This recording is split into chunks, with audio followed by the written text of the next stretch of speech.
मेरे इस चैनल पर जुड़ने वाले श्रोता और दर्शक सभी को मेरा सादर सप्रेम नमस्कार। चंद्रशेखर आज़ाद विलक्षण क्रांतिकारी, 1920 और 1931 के बीच का सर्वश्रेष्ठ क्रांतिकारी। सर्वश्रेष्ठ इसलिए कहना पड़ रहा है, सभी श्रेष्ठ तो थे ही, सर्वश्रेष्ठ थे, परंतु इस कालखंड के अंदर क्या विलक्षण था। हर एक्टिविटीज़ में भाग ले रहा है, झांसी में, बनारस में, इलाहाबाद में, जहाँ जहाँ भी कोई प्रमुख घटना हो रही है अंग्रेजों के खिलाफ, वहाँ पर चंद्रशेखर का माइंड चल रहा है। प्रत्यक्ष और अप्रत्यक्ष चंद्रशेखर आज़ाद वहाँ पर विद्यमान है, प्रेजेंट है। उसका बुद्धि कौशल्य कमाल का था, व्यवहार कुशलता कमाल की थी।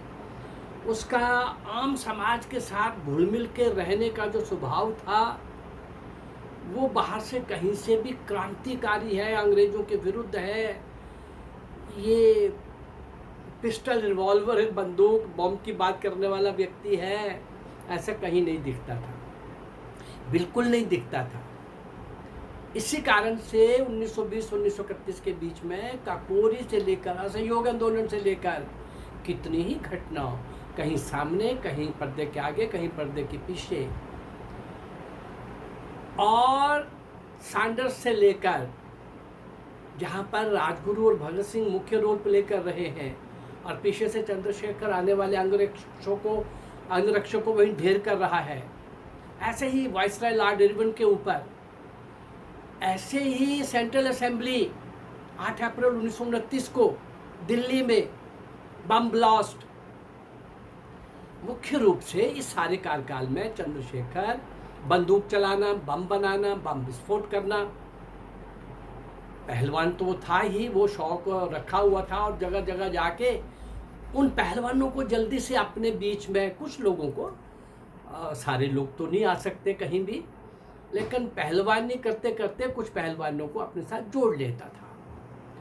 इस तरह का बहु प्रतिभा का, बहुआयाम का मालिक, उसका सर्वे सर्वा, इस कालखंड में हर एक्टिविटीज़ में भाग लेने वाला, लेकिन पकड़ा नहीं जाने वाला, बंदी नहीं बना सके, अंग्रेज लोग भी परेशान।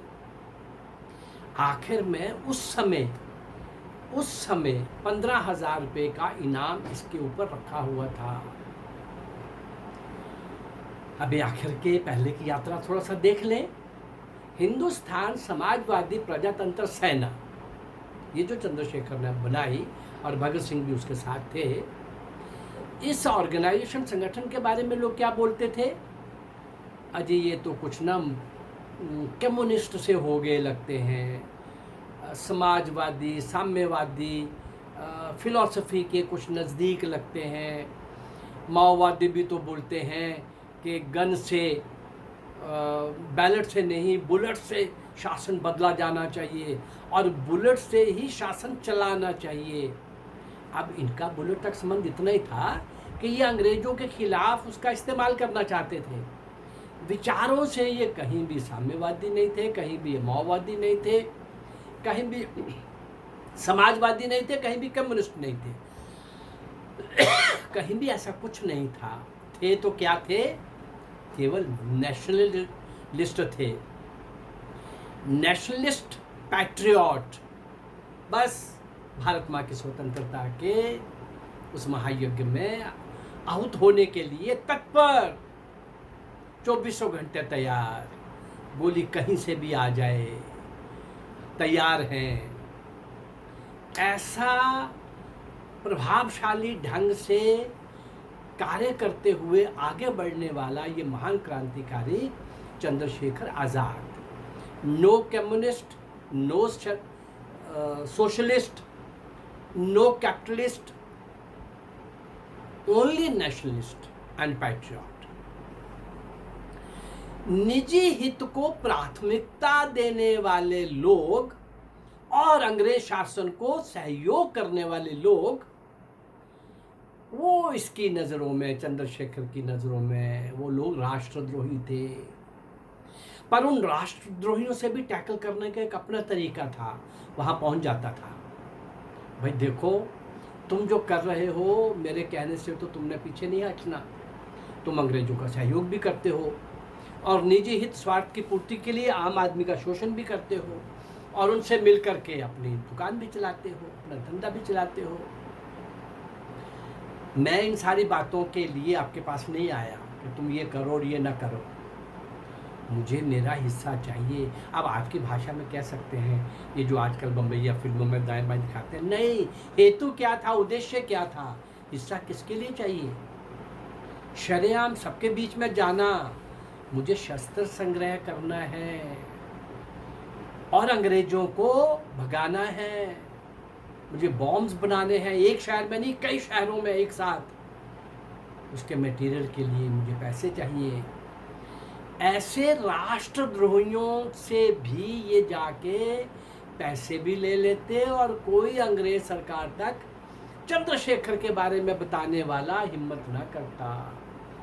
साथ में आराम से एक मीठी गोली दे के आते कि इसके आगे अंग्रेजों का साथ देने के लिए आगे बढ़ोगे तो हम बढ़ने नहीं देंगे, रोक दिए जाओगे, ये कदम छलनी कर दिए जाएंगे, टांगे तोड़ दी जाएंगी। आप करो, हमारा हिस्सा दो, हमको अंग्रेजों के खिलाफ लड़ना है और ये कौन है बंदा इसके बारे में कोई चर्चा नहीं। यानी इतनी प्रतिभाओं का मालिक ऐसा विश्वास के साथ, आत्मविश्वास के साथ, आत्मबल के साथ, शुद्धता और पवित्रता के साथ, सात्विकता के साथ भारत माँ की स्वतंत्रता के बेड़ियां काटने के लिए जो भी कर रहा था, कहीं अपना स्वार्थ नहीं था। इसलिए इसके करने में वैरायटी थी, इसके एक्शंस में वैरायटी थी। इसलिए 1920 और 31 के बीच का कालखंड जो है उसके अंदर इन सब क्रांतिकारियों के बीच में, जैसे हम सुभाष चंद्र बोस को बोलते हैं, नेताजी सुभाष चंद्र बोस को क्रांतिकारियों के शिखर पर विद्यमान विराजमान नेताजी सुभाष चंद्र बोस। सावरकर के लिए क्या बोलते हैं? क्रांतिकारियों का सम्राट वीर सावरकर। 1920 और 31 के बीच के क्रांतिकारियों में सर्वश्रेष्ठ महान क्रांतिकारी चंद्रशेखर। अब ऐसे लोगों को सजा देना, उनसे पैसा भी लेना, पुलिस स्टेशन में जाना, गप्पे मार के आ जाना, न्यायालय में जाना, भेष बदल कर जेल में अपने साथियों को मिल के आना, ये सब भाई यही कर सकता था। सब लोग दांत में उंगली दबाते थे, ये करता क्या है, कैसे कर लेता है। शरीर भी सुंदर सुडौल शरीर था, जिधर से निकलता था एक क्रांति की झंकार की गूंज जैसी आवाज़ आती थी कि यार कोई बंदा, और बहुत ही लोगों के हित में सोचने वाला, परोपकारी वृत्ति का भी था। एक घटना होती है झांसी के अंदर, झांसी के एक मोहल्ले में जहाँ ये भी रह रहा था। वहाँ पर क्या था, एक पठान, कुछ मजदूरों की बस्ती थी, वहाँ कुछ मजदूरों को जब पैसा की ज़रूरत पड़ती वो उस पठान के पास जाते और पठान को बोलते कि भाई हमें कुछ ज़रूरत है, पैसा दे दो। वो पैसा देता, ब्याज के ऊपर, अच्छे ब्याज के ऊपर देता, लेकिन निश्चित तिथि के ऊपर अगर पैसा ना लौटाओ तो फिर वो बड़ा भयंकर तरीके से दादागिरी पे, गुंडागर्दी पे आ जाता। ऐसे ही धनी राम का एक मजदूर, उसने पैसा लिया और समय पर वो नहीं दे सका। पठान आया, उसने कहा भी पैसा दो। उन्होंने कहा कि ऐसे मैं बहुत बीमार हो गया था, काम नहीं कर सका, मुझे पैसा नहीं मिला और जो था थोड़ा बहुत वो दवाई में लग गया। मैं आपको अगले 10 दिनों के अंदर, अब मैं ठीक हो गया हूँ, काम पे जाने लग पड़ा हूँ कल से, और कुछ दिनों के अंदर मैं अपने मालिक से कुछ कहूँगा और वो 10 दिन के अंदर मैं आपका पैसा लुटा दूँगा। पर पठान ने बहुत बुरी तरह से, बहुत गंदी भाषा में, सुअर के बच्चे और कितना कुछ उसको बोला कि आते हो तो पैसा लेते समय हंस करके ले जाते हो और जब देना होता है तो रोते हो, चीखते हो, चिल्लाते हो, गिड़गिड़ाते हो, मैं दूसरी बार क्यों आऊँगा, मैंने पैसा दिया है, मुझे पैसा चाहिए, वगैरह वगैरह। वो जो भी भाषा इस्तेमाल करता, शब्द अच्छे ना होते, भाषा गंदी होती उसकी। बाई चांस उस समय चंद्रशेखर आज़ाद भी वहाँ खड़ा था। धनीराम रिक्वेस्ट कर रहा था कि भाई मैं पैसा 10 दिन के अंदर लौटा दूंगा, और पठान क्या बोला, लाओ मुझे। उसने धक्का दे करके उसको पीछे किया, अपने औजार लगा लेने उसके, जो वो काम करता था, कोई हैंडवर्क करता होगा, कोई ऐसा काम जो हाथ से, और जो छोटे मोटे शस्त्र होते हैं, कोई कारपेंटर का, कोई मैकेनिक का, वो सब एक थैले में थे। तो वो झपटा मारा पठान ने, वो छीना, ये मैं ले जाता हूँ, जब तक तुम पैसे लेके मेरे पास नहीं आओगे तब तक मैं तुम्हारे ये औजार रखूँगा। चंद्रशेखर ने थोड़ा बीच में कहा कि पठान, अरे वो पठान, जब ये धनीराम बोल रहा है कि 10 दिन के अंदर दे देगा, बीमार रहा वो, और औजार अगर आप उसके ले जाओगे तो ये काम क्या करेगा, काम नहीं करेगा तो तुम्हारा पैसा कैसे चुकाएगा, आप इसके औजार वापस कर दो। ऐसा करो, 10 दिन के अंदर अगर ये पैसा नहीं देगा तो मैं कहीं से भी लाके दूंगा। ये सुनने के बाद पठान को थोड़ा शांत होना चाहिए था, लेकिन उल्टा उसने चंद्रशेखर को भी बड़े गंदे घटिया शब्दों से संबोधन किया। अरे उस सुअर के बच्चे, तू कहाँ बीच में आ टपका है, मैं तेरा खून पी जाऊंगा, तुझे किसने बुलाया है, ये बात मैंने पैसा दिया है, उसने लिया है, हम फैसला करेंगे, मैं तो यही करूंगा, मैं इसके औजार लेके जाऊंगा। जब इसने गालियां निकाली और ये थोड़ा सा इसने, चंद्रशेखर ने फिर समझाने की कोशिश की, तो पठान ने चंद्रशेखर को एक धक्का दिया। बस वो धक्का देने की देर थी तो ये नौजवान, वैसे भी पहलवान था, तो वो कहने लगा मैं तुम्हारा खून पी जाऊंगा। और ये कहने लगा पठान, तो कहने लगा तू क्या खून पिएगा, मैं तो अब मैं बताता हूँ। एक ही झापड़ से, मुक्के से उस पठान को इतनी जोर से मारा कि जमीन के नीचे ऊपर गिरा दिया। वो नीचे गिर गया जमीन के ऊपर, उसकी छाती पर बैठ गया, पठान की छाती पर चंद्रशेखर, और बालों से पकड़ के सिर उसका जमीन के साथ पटकने लगा, जोर जोर से पटकने लगा। वो चीखने लगा, चिल्लाने लगा, रोने लगा, गिड़गिड़ाने लगा। धनीराम ने कहा कि छोड़ दो। उसने कहा धनीराम पीछे रहो, अब इसको मुझे सबक सिखाने दो। उससे मुंह से कहलवाया कि औजार लेके जाओगे, नीचे से हाथ जोड़ के उसने कहा कि नहीं मैं नहीं लेके औजार लेके जाऊंगा।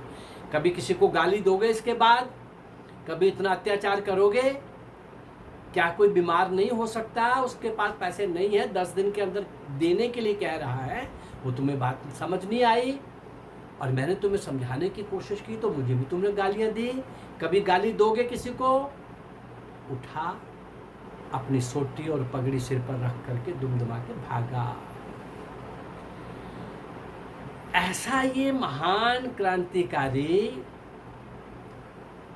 इस प्रकार का परमार्थ में, परोपकार में, यानी सभी मोर्चों के ऊपर शस्त्र संग्रह, उसके लिए धन संग्रह, काकोरी, और उसके पहले भी और उसके बाद भी और अभी तक भी विश्व घटनाओं के अंदर संलिप्त ये महान क्रांतिकारी अभी तक पकड़ा नहीं जा रहा।